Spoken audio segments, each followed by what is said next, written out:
out. I mean, it's incredible. Oz and Bobby, I can tell you, we speak about it a lot. So many people have called me about we have to do this. They've been waiting for it for a long time. But this is a new benefit or an option that will be a major help for millions of American moms that will result in more beautiful American babies. We like that. To further reduce the cost of fertility care, my administration has negotiated unprecedented most favored nation agreements with all of the world's leading pharmaceutical companies and nations. You think that was easy? That was not easy. The nations in particular, I tell you. I did challenge them with tariffs. You don't want to give us what you want? I'm putting tariffs on your nation. Sir, we'll give it to you immediately. It was actually, you think Biden could do that? I don't think so. Nor did he try, Bobby, right? They didn't even try. He did not. They never tried anything. One drug commonly used in IVF has gone from, as an example, $966 to $168, a difference of 500%. This is the most incredible thing. It's not talked about by the fake news. It's sad because it's the biggest thing to happen, I think. We're getting drug prices, prescription drug prices down by 400 or 500%. Or depending on the way you want to phrase the question, you could say 400, 500, 600% Oz, and you could also say 80%, 70%, etc. It all depends on the way you phrase the question. I like the 500 better. And since we launched that website just a few months ago, it's called TrumpRx.gov.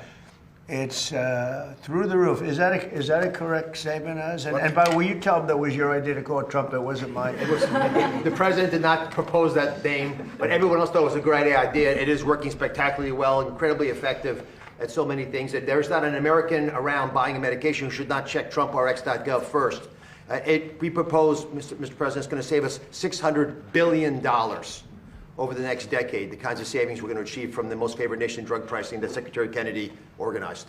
And the media doesn't write about it. If a Democrat proposed it, it'd be front page news every day for the rest of your life. The media, they don't want to write about it. Think of it. We're reducing drug prices by 500, 600%, or 80%, or 75%. Anyway, it's all about the phrasing of the question. And the media doesn't write about it. It's amazing. It's so sad. It's so biased. And that's why the media, their approval rating went down just today, 12%. You're at 12%. That's why I got elected with 97% bad stories. I won in a landslide because you have no credibility. So I wish the media would write about it. It's probably the biggest story. Certainly it's got to be maybe the biggest story in medicine, if you think. I mean, where you get drug reduction prices of 60, 70, 80%. A pill that costs $10 in Germany costs in New York City costs $130, $140. Now the pill's going to go to $20 in Germany and $20 for us. So we're going to have the lowest prices anywhere in the world. And we can't get a story about it. They won't write it. It's the biggest medical story there is, and we cannot get a story about it. I think I'm going to ask Walmart for a little help, if you don't mind. Because you people seem to get very good. You get very good publicity. I think if you could explain the trick, to let me know. But since we launched the website just a few months ago, over 19,000 Americans have used those fertility medicines and discounts and saved more than $15 million just in a short period of time, a matter of weeks. The Council of Economic Advisors projects that the number will rise to $4.6 billion over a fairly small number of years. Nobody's ever seen anything like this. And we had to get the countries. First, we had to get the companies. And the companies were pretty good, but they knew I couldn't get the countries. So they didn't care that much. I think when we got the countries, I think they said, what's going on? And yet, they've done fine. They do more business, and they do it from, they made it up in volume, right? They made it up in volume, as the old story went. There are many other ways our administration is supporting moms and women. We passed the largest working family tax cuts in American history. By far, we passed the largest tax cuts, not only for women, for everybody, but for women. So many working women, we passed the largest tax cuts in history. We also made a historic investment in rural health with $50 billion distributed across all 50 states, and that gives each state a lot of money over the next 5 years. $10 billion has already been distributed, and you see the results all over the rural part of the United States, which I'm proud to say I won by about 80% of the vote. And many states are investing and improving maternal health care. Every Democrat in Congress voted against this historic funding. The Democrats, well, they suffer from Trump derangement syndrome, to be honest. They don't even know what they're looking at. They can't even see straight. But I have a new way out. I'm going to propose something the opposite of what I want, and we will have massive amounts of legislation. No, just all I have to do is say, we will not build the wall, and they'll be Diabolically clever. No, I'm going to do it, Katie. We'll put it in. I think you're I'm going to go the opposite. Whatever is bad, I'm going to go for it, and they'll approve what's good, finally. No, they've got serious Trump derangement syndrome, which actually is a disease. I'm hearing it is actually a disease. It's an honor. Today, we're also enacting groundbreaking child care reforms to improve federal child care programs, including Head Start and Child Care Development Fund that goes to each state. It's big stuff. These reforms will give states more flexible, lower costs, increase options, and empower parents to choose what care works best for them.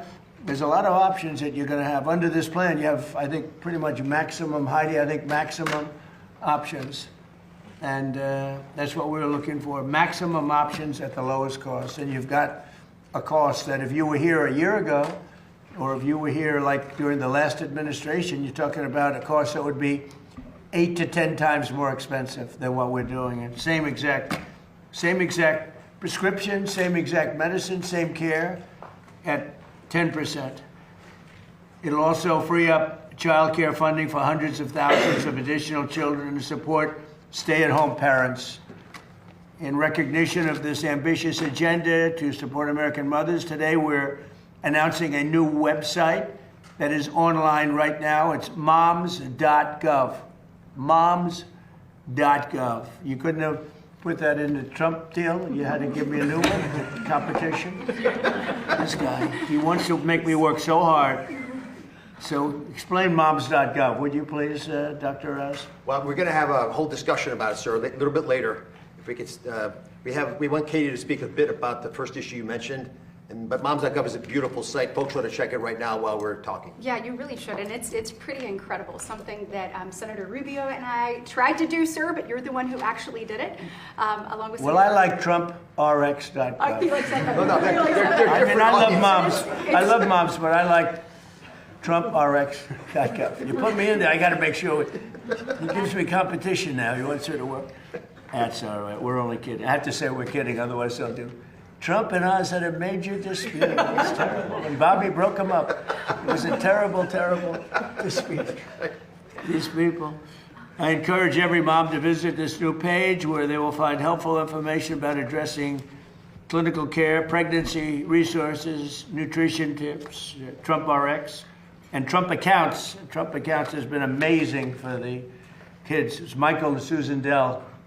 They put in $6.25 billion started it, and that's another one that's gone through the Trump Accounts, where young kids, they turn 18 or 20 or 21, and they feel like a billionaire. You used to say a millionaire, now you say a billionaire, but they certainly feel rich, as opposed to having absolutely nothing. It's so popular. So many people are doing it. We have people, in one case, took over the entire state of Ohio.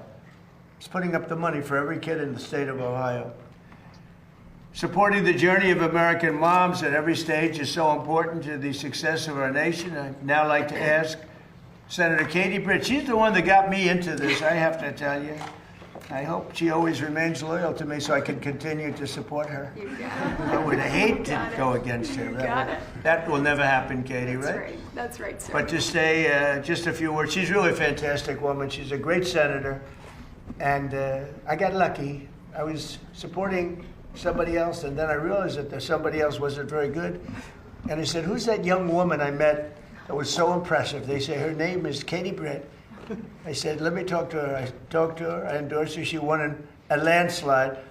And you've been winning in landslides ever since. So Thank you've you, been sir. doing a great job, Katie. Thank you very Thank much. you. I thought I should explain it. Thank you. To say a few words, Katie's going to say, and followed by Monique Pruitt, and then Olivia Walton, then Dr. Oz and Dr. Dorothy Fink, and Dr. Alex Adams. And you'll speak not too long because I am being waited on by a large group of generals. And that's also important, you know, having to do That it is. Well, sir- having to do with the absolutely lovely country of Iran. That's All the right. way they pronounce it. Well, we will get started then. Okay. Mr. President, thank you for your work. We are here, guys. This is another example of promises made, promises kept. I mean, we look at what President Trump did when we dealt with this issue in Alabama. He stepped up to the plate immediately to make sure that we had nationwide access to IVF, to making sure that we had comprehensive fertility treatment, so that men and women, couples who were longing for their child, could continue to have that hope and also have that reality. Today doubles down on that yet again. I mean, we see the savings that have happened across the country, and I've had more and more people come up to me and tell me a story about what it has saved them. But we also know that there was opportunity for continued growth. President Trump saw that and he acted on it. So now more people are going to have access through their employer, just like they would dental or vision insurance. And there are people right now who this is out of reach because of affordability, and President Trump is bringing that back in. When you look at the comprehensive nature of what we're doing today and coming on the heels of Mother's Day, I mean, we are thrilled to support mothers everywhere. Whether it's that mom that is getting to experience growing life for the very first time, or the one chasing toddlers or wrangling teenagers, or being there when their adult child calls for advice. Moms are the heartbeats of our families, our communities, and our country.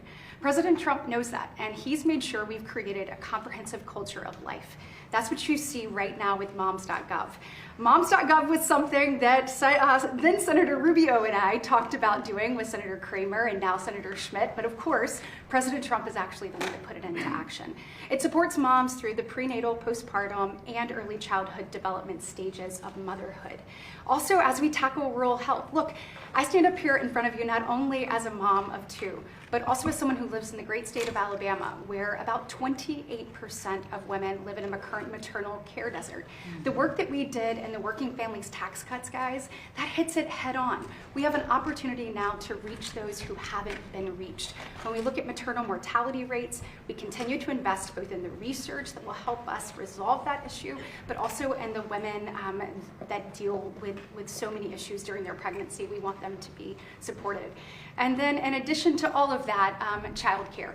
So we know last year alone, you had about 455,000 women leave the workforce due to affordability and accessibility of childcare. We've often said, and the president and I have talked about this, if you have or want the opportunity to stay home, we want that for you. But if you want or need the opportunity to re-enter the workforce and want to be a part of building back America, like President Trump is doing, we don't want affordability or accessibility to be an impediment to that. So not only at his direction, and I was proud to lead the effort in the Working Families Tax Cuts to modernize the tax code to make sure that childcare was front and center for the first time since Ronald Reagan, sir, you're the first one to do it. But today, that comprehensive nature of whether you're staying home or you're in a faith-based provider or you have a child care center that you lovingly send your child to during the day as you work to provide for your family, today that is easier as a result, and we are proud of what that means for the economy. We know 24% of young families, young families spend about 24% of their annual income on child care. So, Mr. President, thank you for all that you've done creating a comprehensive culture of life. This is really groundbreaking. So do you see now why I endorsed her? So Yes, and always will. I'd be afraid Thank not you, to. She also is married to the largest human being He's I've right ever there, met. sir. Her husband is great. He's a 11-year player in the NFL, an all-star, one of the greatest college football players ever at what he does. So he's a fantastic person. Both two really fantastic people. Monique Pruitt speaks about Trump RX. Yes, sir. Well, thank you, Mr. President and Senator Britt, for all the work and teams that have done so much around this. This is a very important topic, so glad to be here. I have personally used Trump RX and I've saved thousands of dollars on my medication. As President Trump mentioned, a lot of insurances did not cover this. Looks like they will be now, so that's wonderful, thank you. Even so, some don't cover the medication portion. That can be a separate pharmaceutical cost. So Trump RX has brought a lot of the prices of medications down. For me personally, Gonal F has been one of the main medicines that people use for egg retrievals, and that I cannot find it anywhere on any other website or for cheaper. So thank you so much to you guys for doing all the work. We really appreciate it from the IVF community. It's been amazing, hasn't it, the difference in cost. It's just incredible. I mean, you're talking about something where it goes down 5, 6, 7 times. And I tell the story often. I was so proud, my first term, 1/8 of 1%. I reduced drug costs during my 3rd year. 1/8 of 1%. And that's the first time in 28 years that prices went down. And I was so proud. I had a news conference remember that? I was there, yes. Ladies and I'd like to just say that prices have gone down 1/8 of 1%, which is the first time in 28 years that prices have gone down for prescription drug prices and other. I was so proud of that. And now I reduced them by 500%. Perhaps that's experience. I always knew that, we were being just absolutely decimated. But, I was hunted.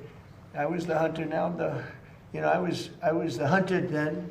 And I had to devote a lot of time to that. Otherwise, I wouldn't have been too effective. Yeah. If I was out of office, I wouldn't have been. I was hunted by some very bad people. Now I'm the hunter. It's much better when you're the hunter. But these are bad people, and they'll give you no support at all, no matter how good it is. I mean, as an example, I don't know what the numbers are, but if we go to Congress to get something approved, which we get, but you can say that we're going to reduce drug prices by 80%, and we won't get one Democrat vote. I don't know how they get away with it. That's why we call them the Democrats. We have a new name. They're Democrats because they're dumb. They're dumb people, and then they just can't do it. I've been waiting so long for them to change, but they just keep losing, and they're going to keep losing with their policies. But we reduce prices by 70-80%, and it's such a big deal. I'd like to ask Olivia Walton, who's here with her very handsome husband, Tom. Thank you, Tom, for being here. Thank you very much. And you're going to speak about maternal health care. Mr. President, I'm going to introduce Olivia, if you don't mind. Okay, By the way, good, before we please. leave the last topic, it's the leader of EMD Serrano, which makes one of the most important fertility drugs is here. Just to remind you, because you've been giving different percentages, Monique's price of getting a product is 1/10 of what it used to be. So 1/10, forget about percentages, that's an easy number to remember. And the fact that we were paying 10 times more for that same drug in America is embarrassing. It changed under the president, and presidents have known her for a long time, but it takes guts to take on important lobbies to So make why this didn't they happen. get it done? Well, the main reason is they were intimidated. They're scared. Or incompetent? Or incompetent, but I've had plenty of Or both. conversations with the president when he says he doesn't care, he wants to do the right thing, and this is a good example. Absolutely. Excuse me, Katie Britt's husband's here. I just spotted this very large, handsome guy. I said, oh, there he is. That's a great guy. Okay, go ahead. So let me speak a little bit about the reality that 1 in 3 Americans are underbabied. What does underbabied mean? That means that you either don't have any children or you have less children than you would normally want to have. And to Katie's point, we have a crisis that's causing our fertility rate to drop below 1.5. The replacement rate is 2.1. So we're way below what we need just to replace the people that we have in America. And one of the challenges is that rural America, where there's 60 million people, have a mortality rate, maternal mortality rate when they have babies, that's about 30% higher than if you live in an urban area. One of the ways the president wanted to address this was creating something in the Working Families Tax Cut legislation, which is, I think, the most ambitious, fantastic program ever written to help fix the healthcare system. The president saved Medicaid in the Working Families Tax Cut legislation. He also invested with Congress's help, and Senator Britt and her colleagues voted for this of the House, to put in $50 billion into rural healthcare. That's $10 billion a year for the next 5 years. All the money went out the door on time, and it's being used for incredibly beneficial advances to help Americans living in rural America have babies safely. Your zip code should not determine your mortality rate if you're having a baby. That is going to change. There's a great program in southern Alabama. They call it LA, Lower Alabama. I love that you know that. Yes, I've been there. That is allowing us to use these new ultrasound probes now, if you don't have an obstetrician in your county, because in many counties in LA, which is Lower Alabama, that is the case. We have states, and all the governors are embraced on this, investing a lot of money training more people to work in rural America, and we're also using telehealth tools, so you have big sophisticated urban centers adopting smaller facilities, clinics, so they can help moms deliver babies wherever they may live. You don't have to drive across state to get there. Now, as great as this all is, and as fantastic as it has been to have 50 governors, in this case, Mr. President, even the Democratic governors are on board. It's such a good offer. It's such a beautiful way of keeping your people healthy that everyone's embraced this program. We still can't do it by ourselves. We have to invest in the American people. We have to have governors and private sector partners that make this happen, as well as, and I hope the Secretary can speak to this in a moment, because MAHA is probably vital to this effort. You have to get moms healthy enough to do the most creative thing the universe knows, which is making babies. So Olivia, maybe you can take the message around the private sector involvement and how you and your family have gotten involved in this and led the way, and maybe we can talk about MAHA afterwards. Sure, I would love to. And first, thank you so much, Mr. President. Thank you, Dr. Oz, and thank you, Secretary Kennedy. Thank all of you for making maternal health really a national priority. It's an honor to be here today with all of you. This $50 billion in rural health funds, this really represents a transformative opportunity to invest in maternal health care. And in fact, it's what's given us the confidence to launch Healthy Moms, Healthy Babies America, which is our campaign. It is bipartisan. Dr. Oz is right. Democratic governors across the country are also very interested in doing this. We have a simple goal. We want to cut the U.S. maternal death rate in half in 5 years. That sounds audacious, but I am confident we can do it. I am confident because we have the federal leadership, because President Trump wants to make America the best place to have a baby. I'm confident because we now have this $50 billion, money that's already going out to the states that we can actually leverage to pay for some of this. And I'm confident because honestly, we know how to fix this. The vast majority of infant and maternal death is preventable. We know the solutions. Maternal health is rural health. You heard the numbers from Dr. Oz. I'm here today as a mother from Arkansas. I have 3 young kids. I live in a very rural state, and I'm thrilled to say Governor Sanders is taking maternal health head on and has made some incredible progress. But in rural America, it is hard to have a baby right now. It is hard to get care. We have moms driving for hours to get to the OB. Most moms don't have the time to do that, and a lot of moms don't have the money to do that either. And then after they have the baby, they're not going back for any kind of checkup. For those of you who know, who've had a baby, what's the standard of care? They say, come back in 6 weeks. It's not a good idea. You all know how precarious those precious few weeks are. You need help sooner than that. And by the way, not all this care has to be done by an OB. It can be done with doulas and nurses and midwives, folks in your community. They can work with the doctor. As Dr. Oz said, there is virtual care. The solutions really do exist, and now is the time to get serious about this stuff and scale it. So we are uniting business leaders with policymakers, healthcare providers, faith leaders. We believe there's a great opportunity for faith leaders to play a bigger role in taking care of babies postpartum. And I'm just grateful to be here. I really believe, I know you're meeting with the generals, and we appreciate you keeping our country safe. Investing in maternal health care is the most strategic investment we can make in the future of American prosperity. That's right. So thank you. Hey, Tom, she did very well. What do you think? I'd give her a 10, maybe a 12. I'll give her a 12. So when is she running for office? You know, the nice thing, I was just listening, as Olivia was saying, she's so respected, and she doesn't need this. She doesn't need to come here and go, and she goes around and checks hospitals and does things. She really doesn't need it at all. She could be doing anything she wants, anything. And I think it's fantastic. And thank you very much. It's very kind of you. Thank you very much. Thank you, sir. Really beautiful. Thank you. Okay, we have Dr. Fink. Hello, yes, right here. Dr. Fink, how are So you? good to see you. Nice to see you. Go ahead. Well, thank you, Mr. President, for your ongoing support of maternal and infant health. We recognize that the health is connected. That's why we launched the Perinatal Improvement Collaborative during the first Trump administration, Right. an effort that has continued to this day to improve health outcomes for moms and babies. Through this nationwide network of hospitals, We are using real data and proven clinical practices to protect mothers and newborns. In the Perinatal Improvement Collaborative hospitals, we have reduced maternal mortality by 41.5%, which is truly incredible. And this is compared with the 5.9% decline in benchmark hospitals over the same period of time.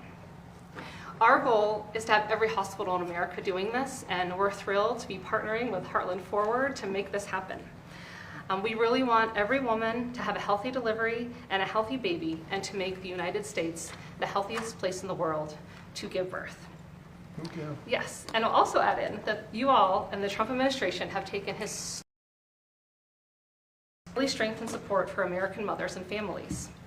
With the launch of moms.gov, we're highlighting all of the policy achievements that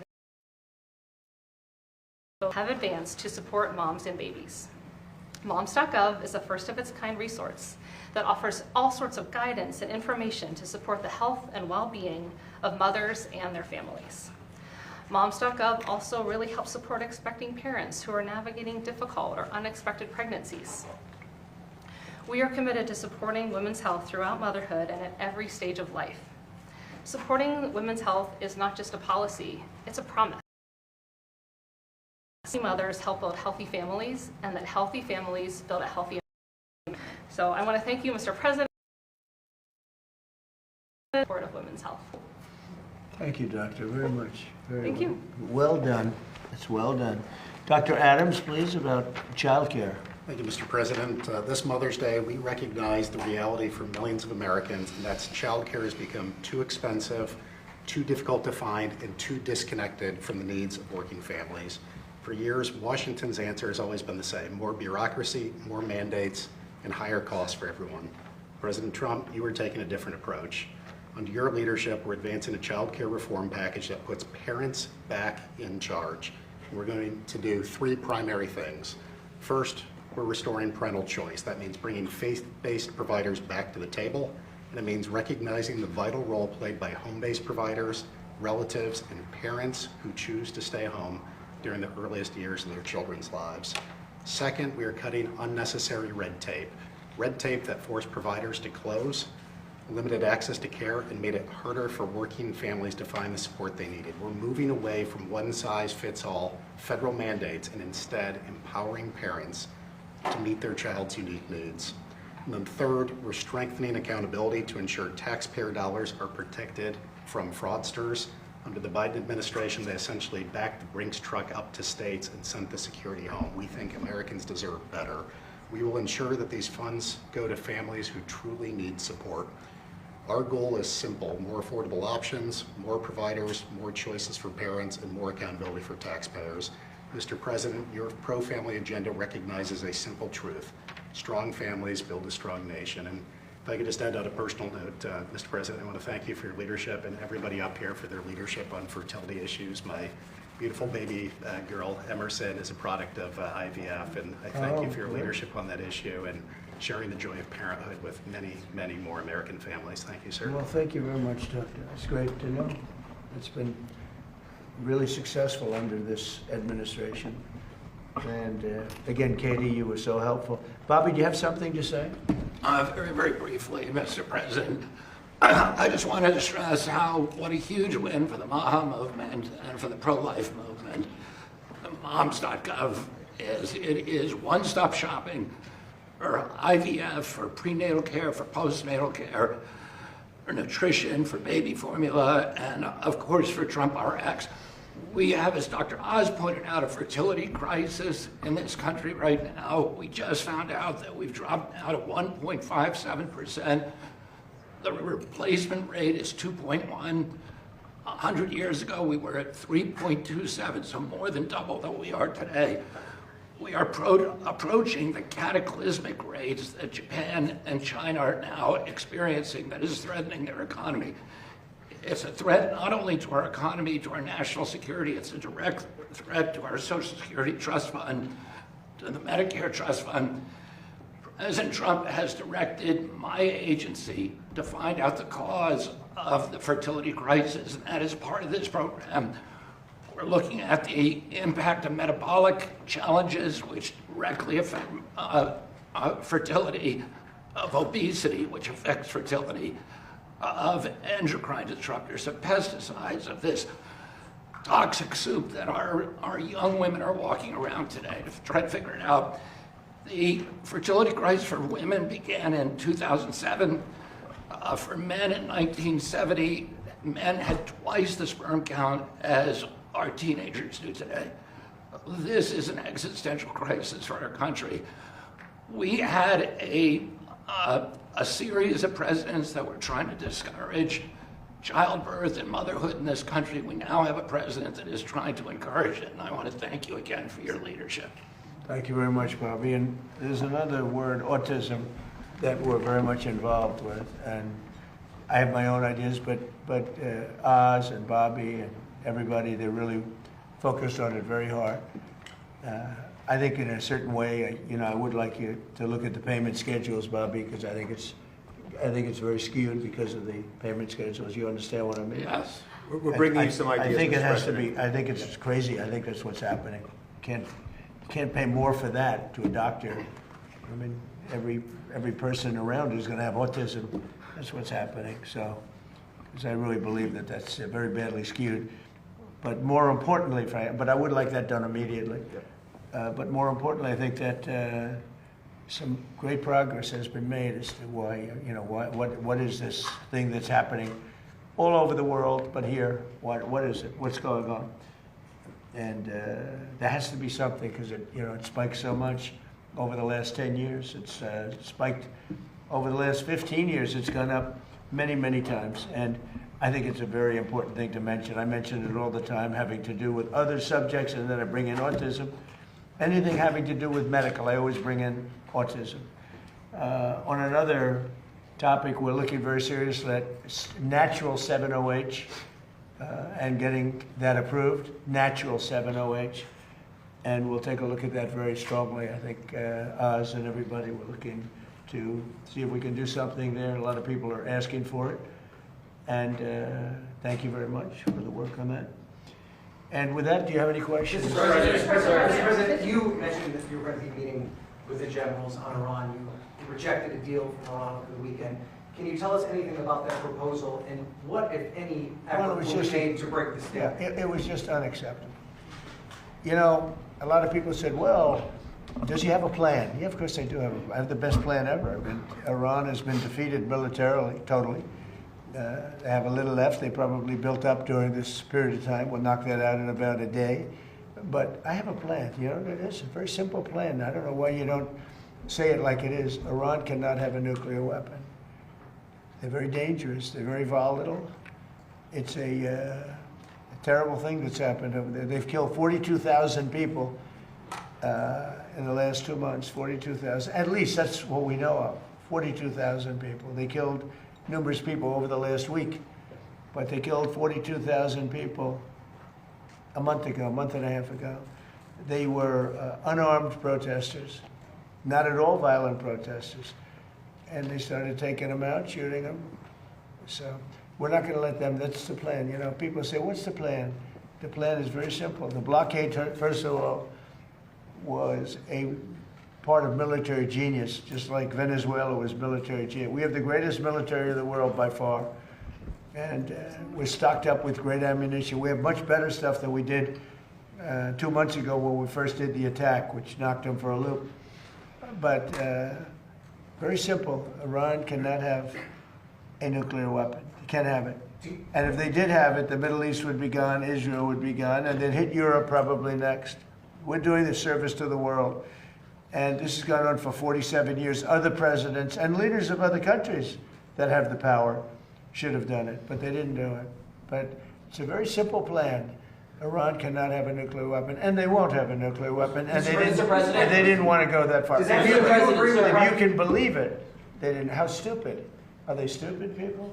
They didn't want to believe it. They think that, well, I'll get tired of this, or I'll get bored, or I'll have some pressure, but there's no pressure. There's no pressure at all.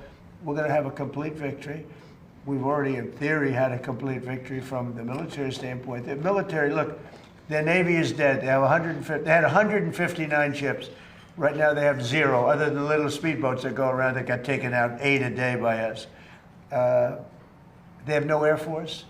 They have no anti-aircraft. Now, they probably put the shoulder jobs into service over the last 3 weeks, probably. But essentially, they have no anti-aircraft. They have no radar. And frankly, their leaders have been killed at the first level, second level, and half at the third level.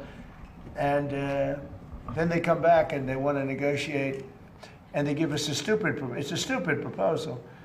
And nobody would take it, although Obama would have taken it, Biden would have taken it. What they took was far worse. So we stopped him twice. We stopped him when I terminated the worst deal probably ever made in the history of our country in terms of defense. That was the Iran nuclear deal penned by Barack Hussein Obama. That would have given Iran a nuclear weapon within a year. They would have had it years ago. I terminated that in my first term. And then when that beautiful plane right there hit them hard, we really hit them hard.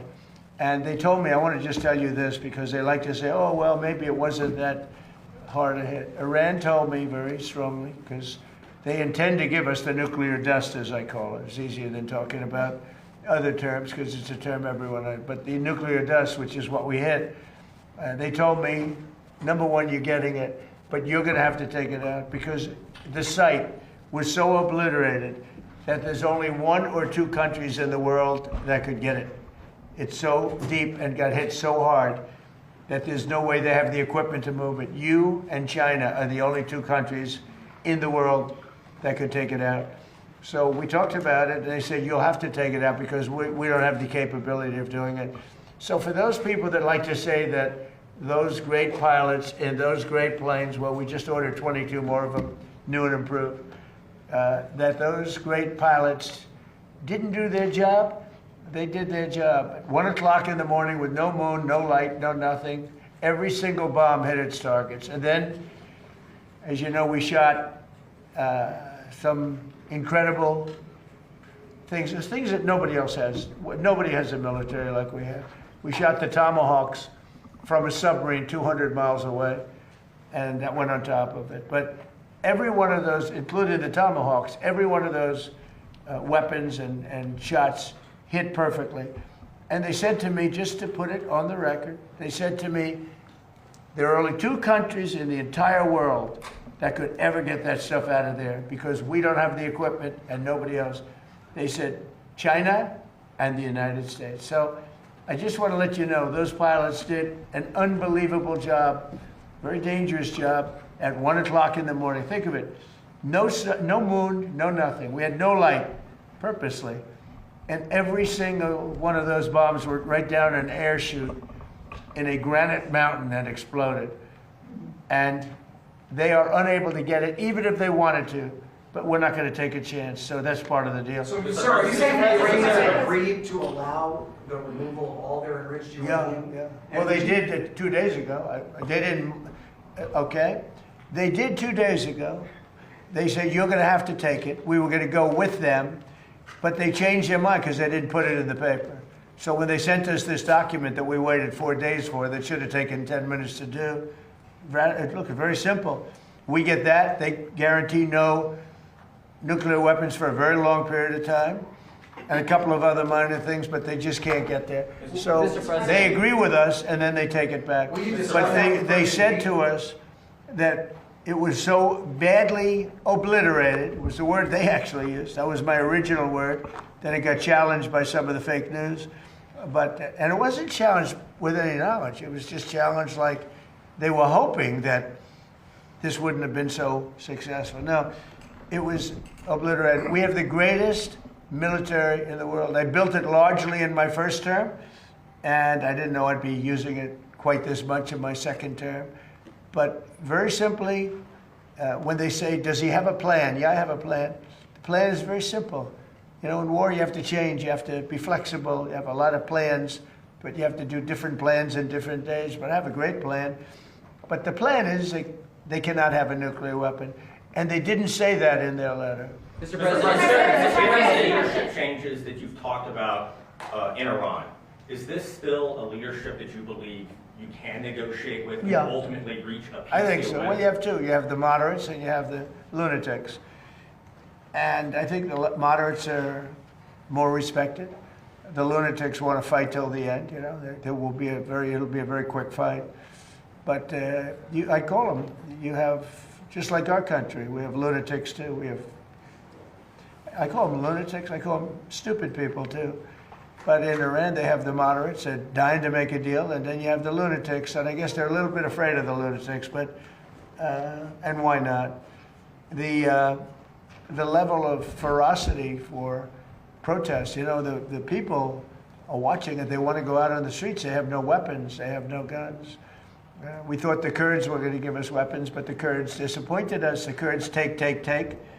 They have a great reputation in Congress. Congress says, oh, they fight so hard. No, they fight hard when they get paid. So I'm very disappointed in the Kurds, but they were given, I said it wasn't going to work, by the way. I just have to say it. I disagreed with what they did. They gave it. I said, they'll never get there. And I was right. I like to be right.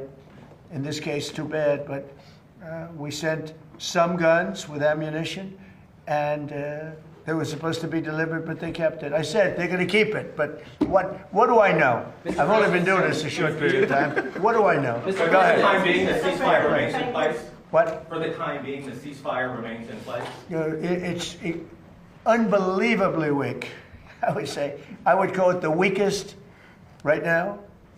After reading that piece of garbage they sent us, I didn't even finish reading it. They said, I'm not going to waste my time reading it. I would say it's one of the weakest right now. It's on life support. They understand. These are all medical people. Dr. Oz, life support is not a good thing. Do you agree? Bad prognostic. I would say the ceasefire is on massive life support, where the doctor walks in and says, sir, your loved one has approximately a 1% chance of living.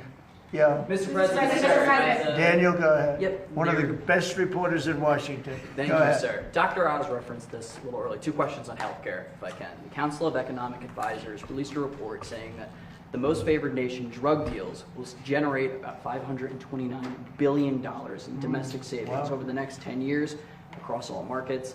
How transformative are these deals? And makes people better. Yeah, it does. How transformative are these deals for millions of Americans? And do you believe that the most favored nation drug deals are the Republicans' golden ticket to the midterms? I think the Republicans should walk away with the midterms. Now, typically, whoever is president, they vote the other way. Nobody knows this. Do we have a psychiatrist in the group? Nobody knows why, because I think we've had the best president. A lot of people have said, even some radical left lunatics have said that we've had the best presidency, the best first year of any president. Look, I stopped 8 wars, got the largest tax cuts in history, the largest regulation cuts in history, all the things we've done, so many, like all of this that we've done. Medically, we've done so much.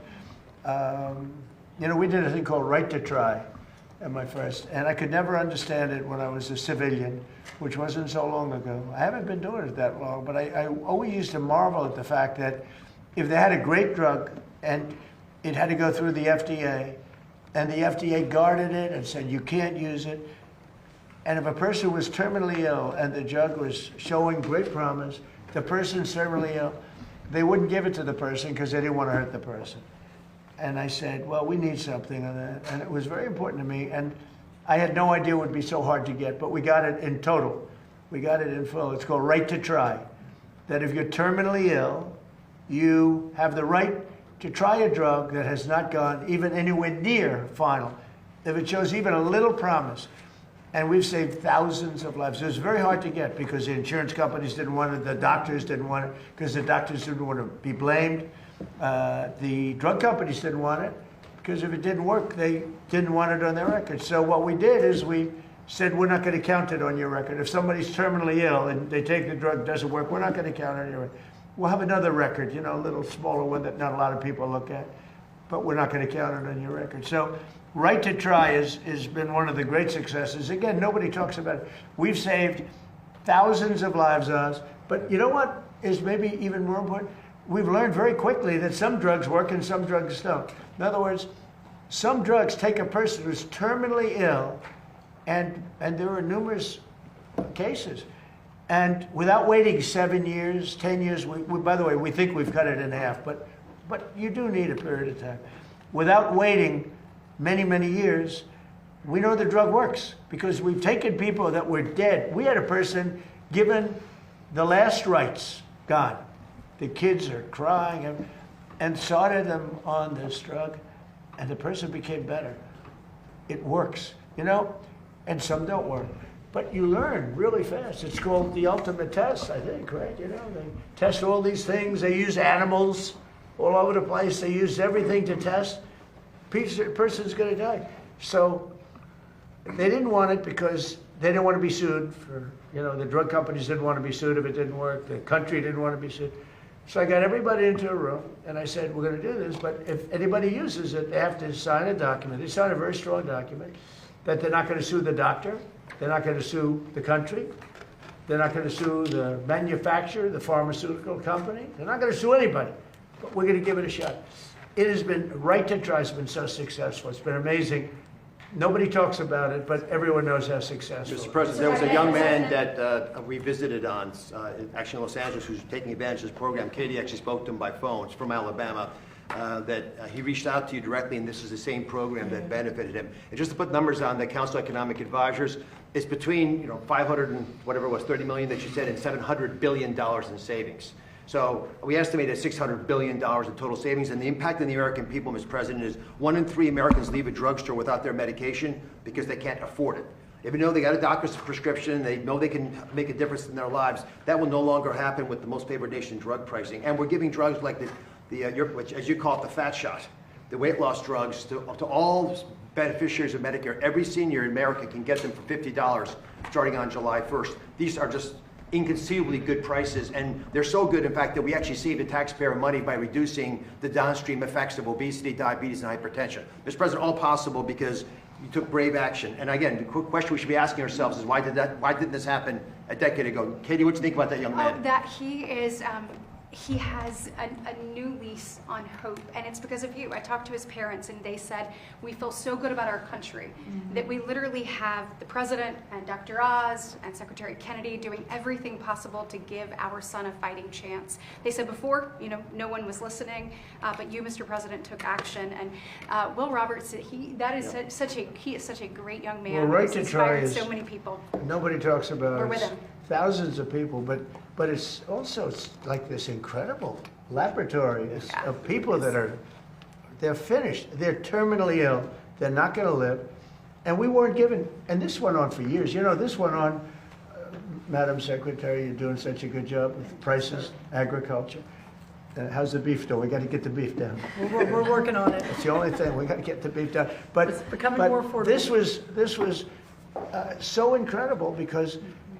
And I marveled at it for 30 years and say, why? I'd have friends that were terminally ill. You'd meet people. They were really in bad shape. They weren't going to make it. And they couldn't get a drug that looked like it was going to work.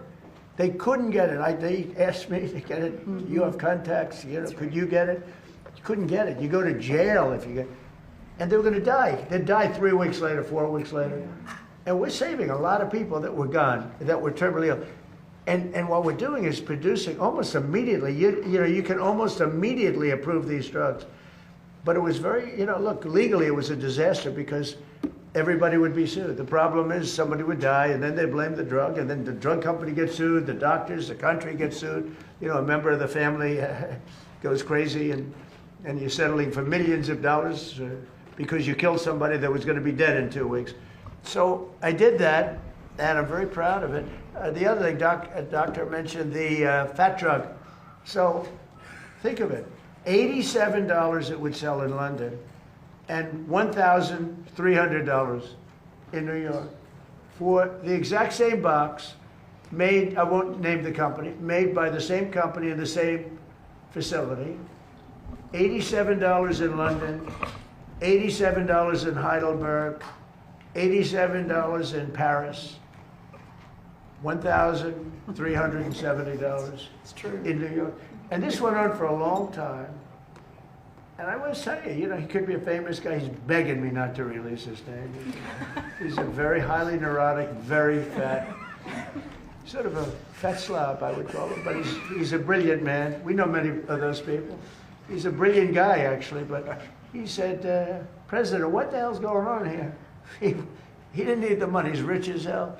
but he just couldn't understand why he had to pay so little in London. He went to London, and he couldn't understand it. He said, this is crazy. And it actually motivated me in a certain way, because he was very smart. He did a study. He actually sent his people, and he traced this medicine, and he found out it was, the box here is the same box as he had in New York. It was made in the same plant, and it cost, 10 times more here than it did in London. And that there are worse stories than that. And I said, that's it. It's over. We're going to do it. That got me really motivated. He's begging me not to release his name because he is a well-known person. And I've so destroyed his reputation in terms of his physicality that he just doesn't want. I said, you've had a big impact on medicine because you got to me better than any normal person could have, He said, no, I don't want to. Okay, yeah, please. Mr. President, what do you hope to get out of the summit in China, and how much has the war in Iran changed the agenda? Look, I have a great relationship with President Xi. We're doing a lot of business, but it's smart business. We used to be taken advantage of for years with our previous presidents, and now we're doing great with China. We make a lot of money with China. I have a great relationship with President Xi, and I think you can see that with the fact that in Hormuz, they get a big percentage, 40% of their oil from Hormuz. There's been no ships coming in, no nasty ships coming in that we end up in skirmishes with. He'd like to see it get done. He doesn't want to see, I'll tell you what, look, I respect him a lot, and hopefully he respects me. He didn't respect our previous government, that I can tell you. The guy couldn't talk. It was ridiculous how that ever happened. Our country was hurt so badly the last 4 years. I say it all the time. It was the king of Saudi Arabia, but everybody says we were a dead country a year and a half ago, and now we're the hottest country anywhere in the world. And you know that better than anybody. You see that. Olivia sees that. You see it in the numbers. Look at the numbers. Look at the stock market. The stock market is now higher than it was when this war started. So I thought that would go down 20, 25%. It was fine. I'm willing to, it's a terrible expression, take a bullet. It's a terrible expression, especially when it's used by me. But I'm willing to take a bullet for the country. And I said, look, the stock market's going to go down, but we're going to have a threat of lunatics having a nuclear weapon. I deal with them. I say it to them. I say, you people are crazy. I deal with them. They talk differently. I say, you're crazy. You're crazy people. You're nuts. You're not having a nuclear weapon. They think they can talk me into it, and they don't do very well with it. But they know how I feel. They can't have a nuclear weapon. They would use it within an hour after getting it. If the Obama deal wasn't terminated by me, they would have had it 6 years ago. And they would have used it immediately on Israel and also the rest of the Middle East. You saw that when they started shooting rockets. Nobody thought Saudi Arabia and Qatar and UAE were going to get hit, or Kuwait, Bahrain. I think it was a tremendous strategic mistake, and they wasted those missiles. We have the Patriots that knocked them down every time. I told the story, we were shot at one of our great assets, happened to be a ship, great ship. 111 missiles going at very high rates of speed, sophisticated equipment. And that's all they did is build missiles. They had thousands of missiles. Who does this except for people that are looking for trouble? We had 111 shot at one of our ships over a very short period of time. Out of 111 missiles going at 3,000 miles an hour, all 111 missiles were knocked down into the ocean long prior to arriving at the target. And the coolest guys are the guys that do this. They're not brawn, they're brain. They sit there, missile shot. You got to see it happening. Missiles coming. They got like about 13 seconds to make a decision. It's not like, gee, let's figure it out. They make a wrong calculation. You lose a lot of men and a lot of $1 billion times 10 ships. So, but there's a level of coolness that missile shot, they look, ba, ba, ba, ba, ba, ba, ba, and they're going, heading 47 degrees north, 1,300 feet, going 3,000 miles an hour. Okay, we have it in our sight. Fire, boom. 10 seconds left. Let me tell you, they need smart people. These people are smart. Amazing. And they're so smart that they're cool. You know, under the calculations for some people are very tough. For other people, not so tough. There's, you know, about 1%. There's not too many. There's not too many people around like that. I say, a lot of times I'll call these gunners because they're phenomenal geniuses. You know, where did you go to school? I went to MIT. Where did you go to school? I went to the best schools. Smart. Got to be smart. We have the greatest military in the world. Okay. Mr. President, back to motherhood. Your one big beautiful bill. I like that. Because this is about motherhood, not about the beautiful country of Iran. Go ahead. Since you all remain here, your one big beautiful bill defunded Planned Parenthood for 1 year, but that expires on this July 4th. Would you like Congress to use reconciliation? Well, we're going to see what happens. Congress is now negotiating. We've been very good for the people that want it, for the people that are here, and we'll see how that goes. It's been a very thorny, to put it mildly, it's been a very thorny issue. It's all under negotiation right now. Yes, ma'am. Would you like to see that defund? Go ahead, please. Thank you, Mr. President. What do you think about the handling of the hantavirus by the U.S.? I think fine. Do you regret withdrawing from the WHO? Given that No, I'm glad. So we were paying the World Health Organization $500 million a year. Look, it's a lot of money, but in the overall scope, it's not that much, but it's a lot of money. And we weren't being treated well, and they were making the wrong diagnoses. I was the one that said it came from Wuhan. They didn't say that. They refused to say that because they were totally owned by China. So I was saying it came from Wuhan. They didn't want to say that. Now it's turned out, I think it's been conclusive that it came from Wuhan. But I said that on the first day because I saw satellite pictures with body bags all over Wuhan. Literally all over Wuhan. So I said that they lied to me or they didn't know. So we were paying for, let's say, 350 million people. We were paying $500 million a year to the World Health Organization. That's a lot of money. What the hell are they going to do with that kind of money? And China was paying $39 million a year for 1.4 billion people. So I said, you know, you got your story wrong because we should be paying about $10 million, not $500 million. And they were willing to negotiate, but it was so popular when I pulled out. They gave us all wrong information. On COVID, they were totally wrong. And I looked today and I saw the same doctor that was there.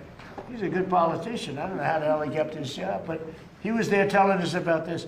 Now, the one thing with this one is that it's much harder to catch.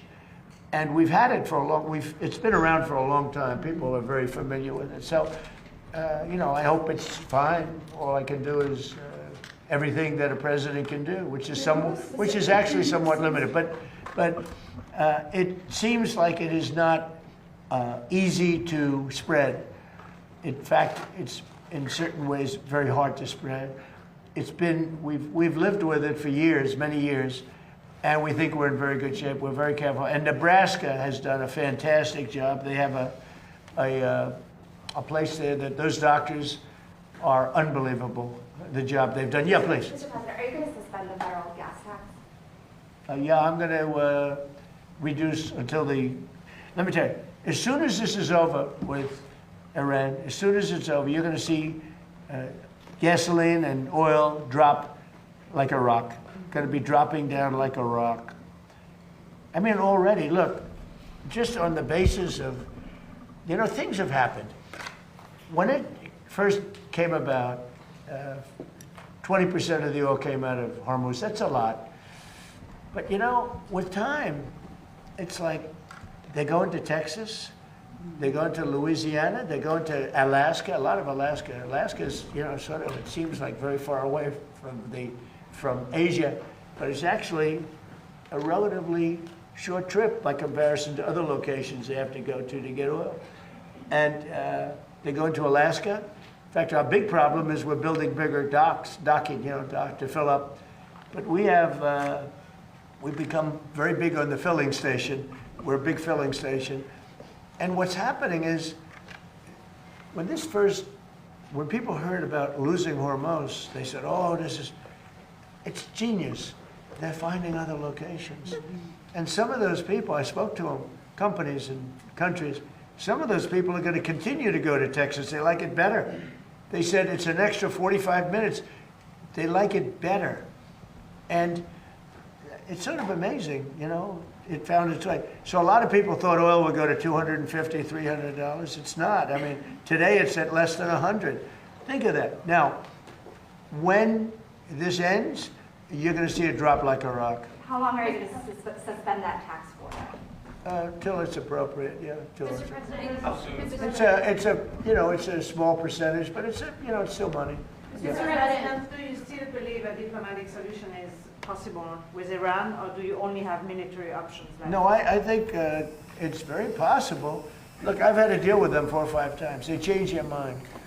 They're very dishonorable people. The leadership. Don't forget it's the 3rd level. The 1st level is gone. They were unreasonable.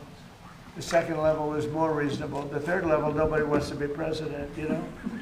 They say, who wants to be president? There's nobody raises their hand, you know? But they change their mind. I've had that in business many times. The mind changers, you call them. These people that you make a deal, and then the next day they send you a document that takes 5 days to get there when it should have been there in 20 minutes. You know, it's a pretty simple document.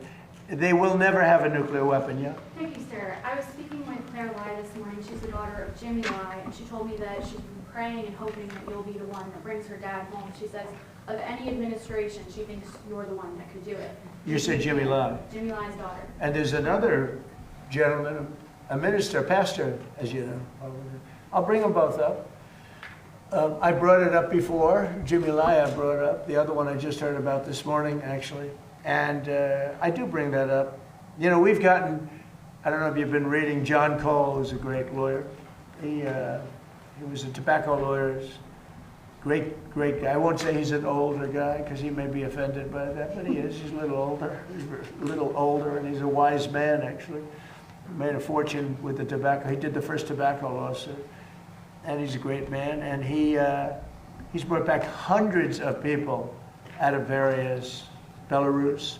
You know, you read about that. We had, and the leader has been fantastic. But somebody has to ask him. Biden never asked, we asked. And we're getting hundreds of people out of confinement and prisons that shouldn't be there, and hundreds, and many of them aren't even citizens of the United States. They're people that have been captured in some form, ministers, people that are really innocent people, and they're being held captive. And I bring up Jimmy Lai. Now, Jimmy Lai, he caused a lot of bedlam. I don't know.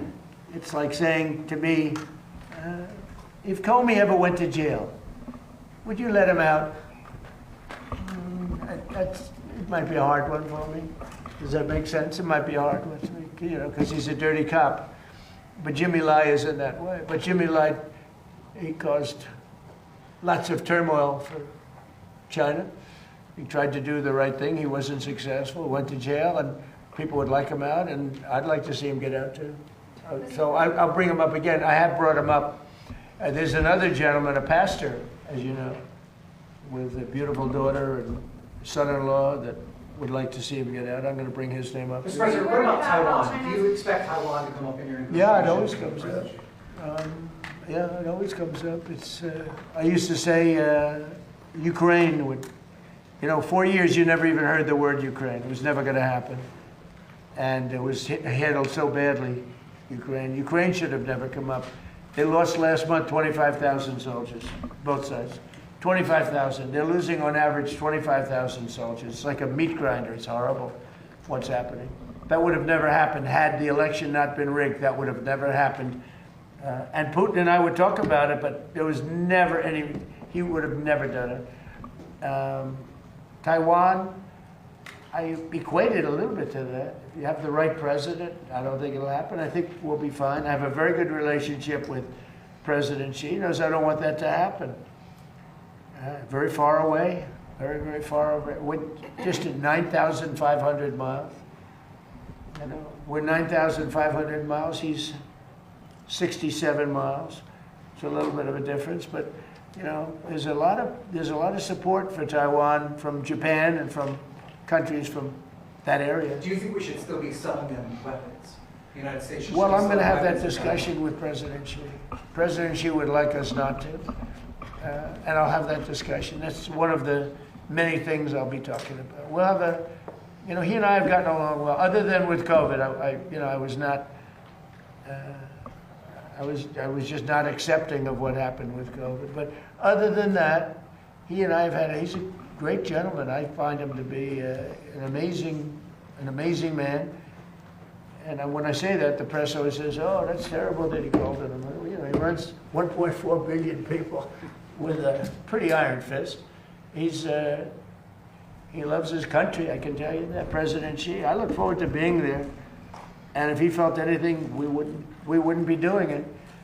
But a lot of good things can happen. Now, we'll be talking about, I mean, he'll bring up Taiwan, I think, more than I will. But I think that a discussion will be a little bit about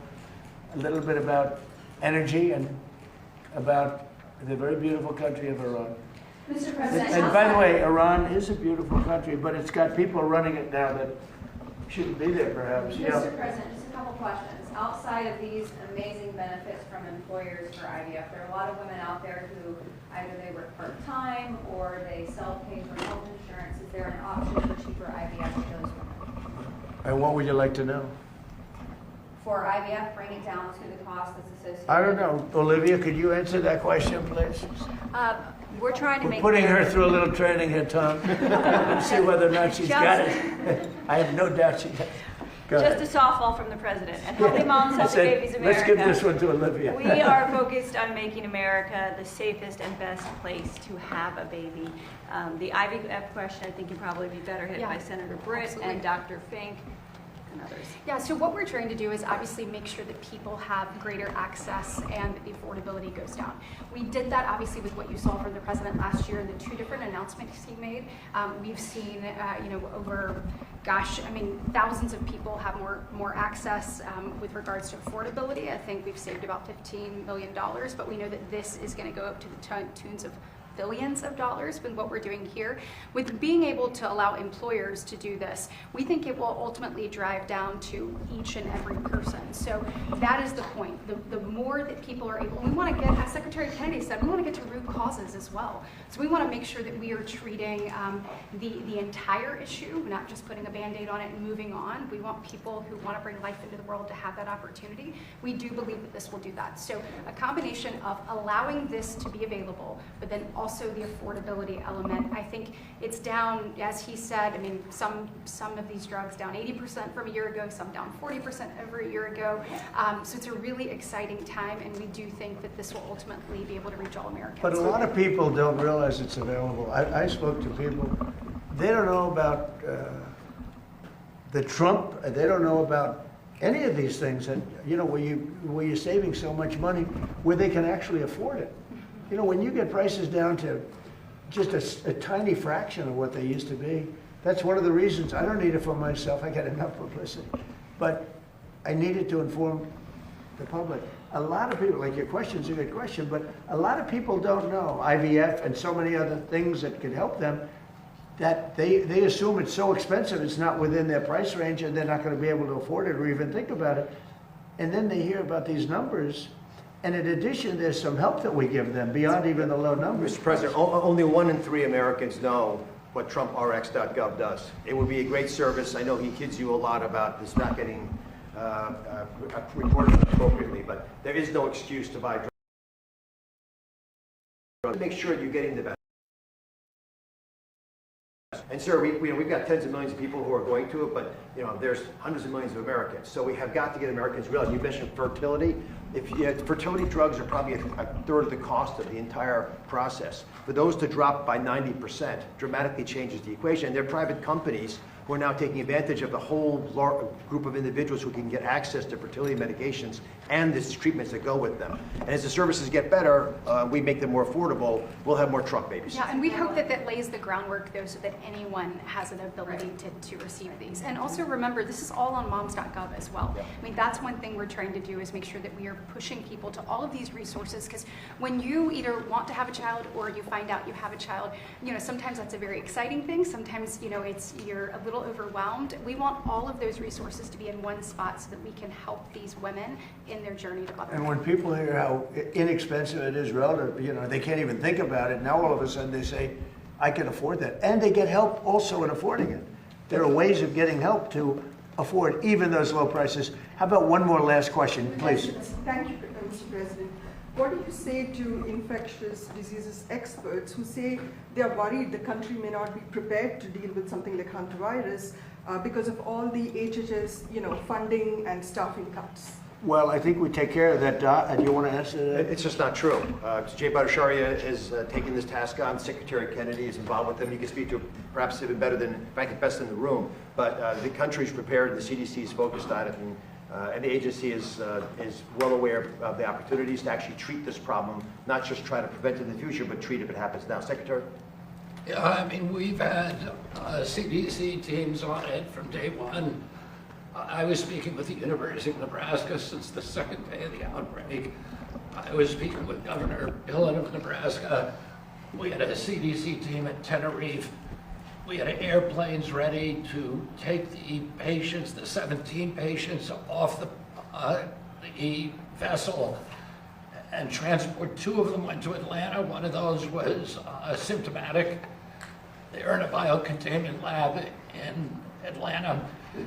The other 16 are now in Nebraska. One of them is symptomatic. He is in the biocontainment lab. The other ones are being tested and supervised and given plans for going home. We have this under control and we're not worried about it. But the CDC took 4 days after the WHO issued its, you know, alert. Why was it? Why did it take the US 4 days to issue an alert? It's not true. As soon as we determined that the virus was out there, we issued an alert. The alert means nothing. They acted very quickly. I saw the alert too. Give me a break. They acted very, very quickly, and it looks like, and you know, can't bet anybody's life on it, but it looks like it's just a disease that we've had around in a very small way for a long time. Not a good one to catch because, you know, it's a very severe disease if you catch it, but it's very hard to catch. Daniel, did you have a question? One last one. Senator Britt mentioned the website moms.gov. One of the policies that's on there Right. are the Trump accounts, right? They're getting ready to go live this summer. When you speak to young parents, this is one of the policies they repeatedly bring up about how impactful it will be for them. Can you just talk about why Americans need to know about this and how important it is for younger parents to give their kids a head So we've done more for young parents, I guess it's the way you could say it. It's a great, beautiful term. But we've done more for young parents than any administration ever in history, and we're going to continue to do so. This is, look at the people up here, they're all like brilliant. I'm one of the young ones, you know. That's right. I'm a similar age to all of you. Very similar. I feel the same as them. I actually feel, for sure. You know, I don't know what this is. I feel the same as I did 50 years ago. Yeah. It's crazy. Someday there'll be a day when that won't happen. I'll let Bobby and Oz know, you know? It's not quite the same. But I feel literally the same. I don't know why. It's not because I eat the best foods. Maybe they are the best foods. Who knows what the best foods are? Maybe junk food is good and the other food is no good. I know people that eat the best food. They go to a restaurant, they have celery, and I don't want, and I'll have steak and everything else. And I say, how you doing? Well, it's over for me at a young age. And all they do is watch it. I know many, many people that all they do is watch their weight, their this, their that. And They kicked the bucket, and here we are. I feel great. Thank you, Daniel. Thank you very much, everybody. Have a good time. Thank you, press. Pulitzer Prize winner right there. Pulitzer Prize. Thank you, press. Thank you, press. That was a, Thank you, guys. Thank you. Thank you, press. Thank you. He got a Pulitzer. Thank you, guys. Thank you, guys. You got that shot? Thank you, guys. Wow.